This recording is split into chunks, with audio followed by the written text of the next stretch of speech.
This is question 52 of Prima Secunda of the Summa Theologia. Thanks for joining me as we travel through the Summa one question at a time. And I've said this a couple of times.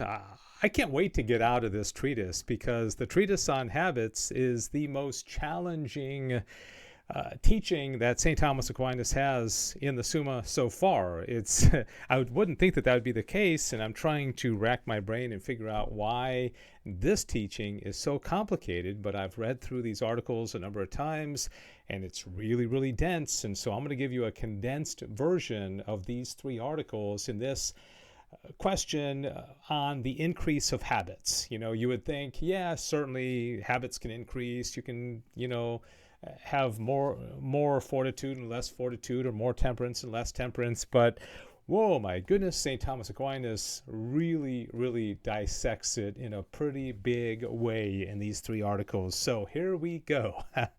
The first article says whether habits increase. And the short answer is yes, they do. He says increase, like other things pertaining to quantity, is transferred from bodily quantities to intelligible spiritual things. Now, I think what he's talking about there is that we have a bodily element. We are a composite. We are hylomorphism, as Aristotle says, of matter and form, and body and soul. And so there's communication between these two. Even Descartes had to admit that, although he separated it into two different substances, on account of the natural connection of the intellect with corporeal things. Now, again, this plays into the big controversy with the beginning of modern philosophy, where Descartes really tried to split these two. He tried to split the mind and the body. He said there was some gland that connected the two, but it was all kind of weird. But so I think, we have to look at all these in light of the whole history of philosophy. He said a thing can be great according as it reaches the perfection of quantity due to it.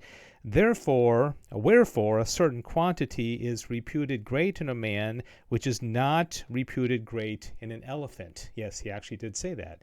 So an elephant doesn't have the same standard, the same nature. Again, nature. There's a hot button word in philosophy, and so also in forms we say a thing is great because it is perfect, and since good has the nature of perfection, therefore in things which are great but not in quantity, to be greater is the same as to be better, as Augustine says. Now there's one more section. This is a very long article, and I'm certainly not going to read it all. At the end, he says, it is clear, therefore, since we speak of habits and dispositions in respect of a relation to something, that in two ways intensity and remission may be observed in habits and dispositions. Okay, they can go up and down. First, in respect of the habit itself. Thus, for instance, we speak of greater or less health, greater or less science, which extends to more or fewer things. Secondly, in respect of participation by the subject, insofar as equal science or health is participated more in one than in another, according to a diverse aptitude arising either from nature or from custom. For habit and disposition do not give species to the subject, nor again do they essentially imply indivisibility. Now, these kind of articles are what give St. Thomas Aquinas the reputation as being so dense, because it seems like an easy answer, but he goes quite deep into some pretty deep waters in explaining this.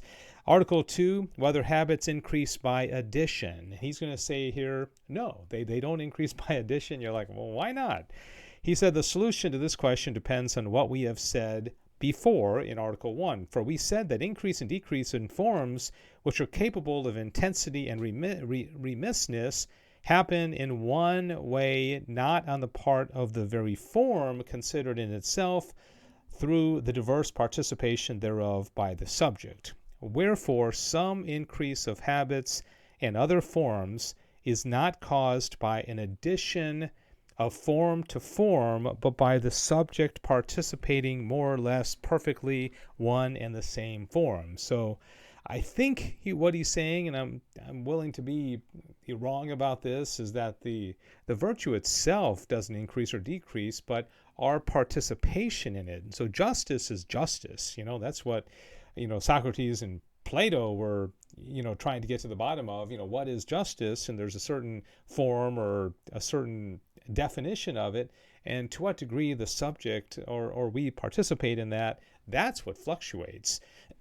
So the virtue itself doesn't, go up or down like you got a 10 virtue or a 6 virtue. It's just how much are we actually applying it to our life and responding to virtue and acquiring it.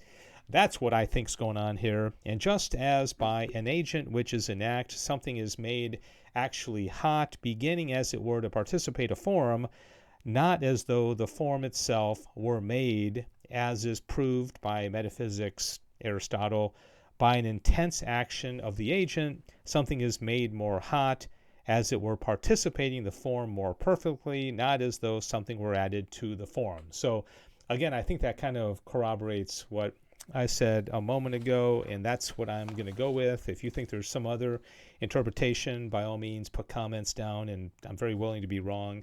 Whether every act increases its habit. He quotes Aristotle saying, like acts cause like habits. Now, things are like or unlike not only in respect of their qualities, being the same or various, but also in respect of the same or a different mode of participation.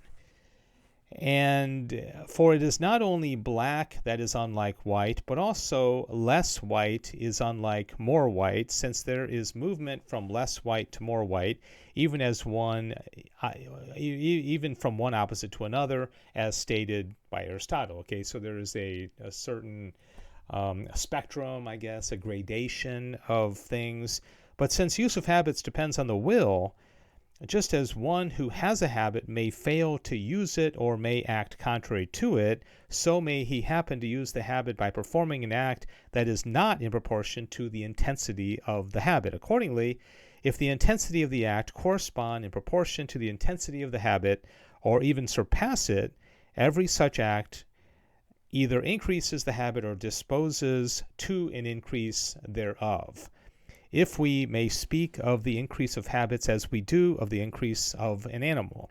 For not every morsel of food actually increases the animal's size, as neither does every drop of water hollow out the stone, but the multiplication of food results at last in an increase in the body. So too repeated acts cause a habit to grow. If, however, the act fails short of the intensity of the habit, such an act does not dispose to an increase of the habit, but rather to a lessening thereof. Okay, that's the one article that I think I understand pretty well. Obviously, if you're trying to get into a habit of exercising, tomorrow morning you get up and you go running. Okay, you don't have the habit yet, but then the next day you run, and then the next day you run, and the next day you run. Well, eventually, these individual acts, like this guy riding the bike, is going to form the habit. And then if you go a week without getting up and exercising, well, that's going to diminish the habit. So, all right, I got 1 out of 3, makes a whole lot of sense to me. But anyways, I hope you enjoyed that. We are now just 2 questions away from ending this treatise on habit. And thanks for joining me. This has been the Summa Theologia, one question at a time. God bless you.